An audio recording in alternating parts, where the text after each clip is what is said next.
markets bounced overnight, thankfully, after the sell-off on Tuesday. The markets rallied on the back of taco happening again. The jibber jabber turned into more of a reality. So this term taco, Trump always chickens out, was coined by the market people last year, and has definitely occurred again this year. The economic posturing ahead of Davos, which is World Economic Forum, where global leaders in both politics and also economic spheres, such as the governors of the Federal Reserve, etc., had turned this talk fest in Switzerland once every year in the middle of January, and that's occurring at the moment. So definitely ahead of time.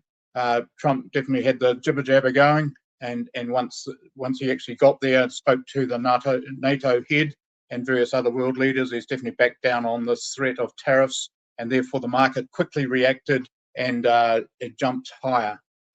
In terms of the S&P 500 is up 1.2%. The ASX 200 yesterday was down about 0.3%, and the Hang Seng was up about 0.4%. Also on the sell-off yesterday, it got back down into that level, which was the December level last year, 6,500 to 6,900. There's a lot of support at 67.20, which was the December low. And the December low is very important, particularly in that first 3 months of a new year. If the market gets below that December low anytime in the first 3 months, that's a bad signal for the market for the rest of the year. And it's definitely happened in 2022. And so look at the low and where it fits in. And the VIX again jumped above its 200 moving day average yesterday, but it's been slammed down again today, down to just under 17. Anything above 19 is often called bearish, and obviously it got up over 20, and therefore the spike in the VIX is often quite a good buy signal at sometimes, as long as it doesn't keep going up to 60 or 28. This time it was just above 20. So a good buy signal, and hopefully various people have taken advantage of that sell-off yesterday. In terms of things that have happened and looking ahead, we've got Procter & Gamble, GE Aerospace and Intel all set to report tomorrow, and Intel will firmly be in focus given its recent rally from around the $20 to nearly $50 at the moment. Also looking ahead, next week is the biggest reporting reporting of Q2 results in the US, and particularly on Wednesday, you've got 3 members of the Mag 7, Microsoft, Meta, and Tesla reporting. So focus there will be on those results. Thursday, you've got Apple and Amazon. So 5 out of the 7 report next week. So it'll be a very big week for financial reportings. Other things to think about in terms of the markets is the economic numbers.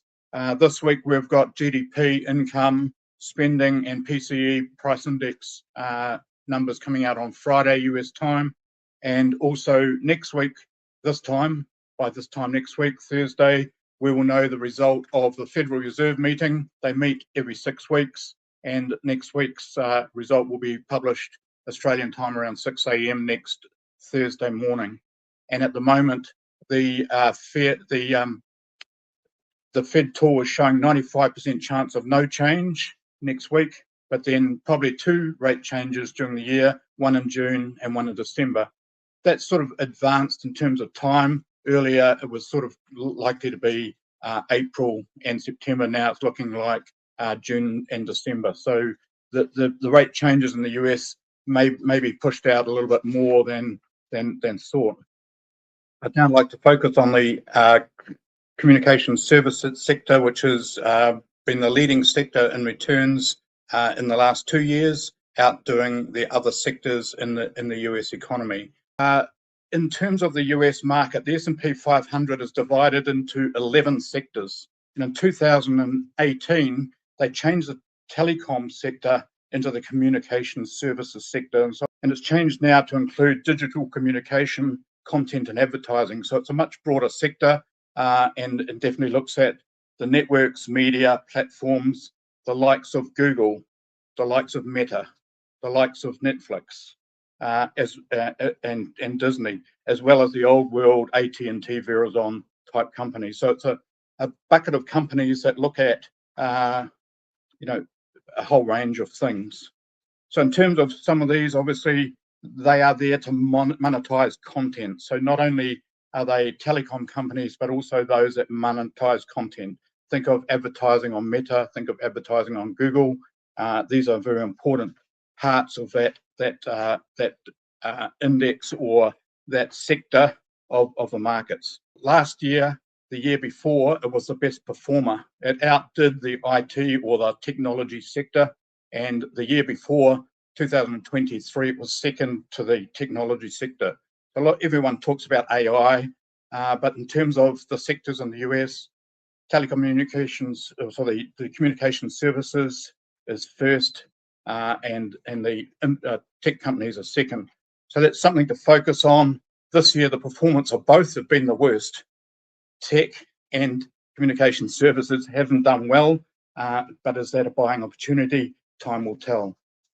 So in terms of focus on particular stocks, what I'd like to do now is turn our attention to one of those stocks mentioned in the communication services sector.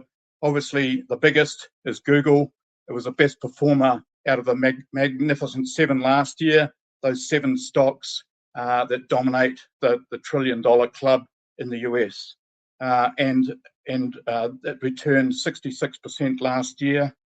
Its core business is attention, getting you attention and advertising. It dominates the search space. It dominates the online video space. It owns YouTube. And it dominates the mobile ecosystem structure as well with Android. So 3 parts of that business, and their AI strength is really around better ad targeting, higher engagement, etc. So it's really a cyclical stock, and ad spend is a structural winner for that company. And something to think about is it dominates that communication services sector. And so look at Alphabet or Google. In terms of a stock in Australia and New Zealand, there's about 45 stocks which are NZX listed, but dual listed on the ASX. One of them is Infratil, and it is in the infrastructure space. It owns Wellington Airport, owns various things, also owns CDC, which is a data center company in Australia, but it also owns One, which is the old Vodafone New Zealand. So it is in that telecom communications sector. It's really a pick and shovels play rather than a pure communications growth play. And so look at Infratil as a company to watch. Now we turn our attention to the last stock I'd like to look at. Is really turning from the communications world to the physical world. And the stock that I'd like to mention is Haliburton, up 4% on its result. Definitely the oil and energy sector has been in focus this year. Basic materials and energy are the leading sectors. And so Haliburton obviously provides oil field services and drilling. Revenue is driven by oil prices, which have been fluctuating obviously on demand and supply, but also supply from the various places like Iran, Venezuela, and the like. I'm including it here because it's really comparing, the physical world to the communications world. And so looking at the physical world, look at Haliburton as a stock to watch over the next little while.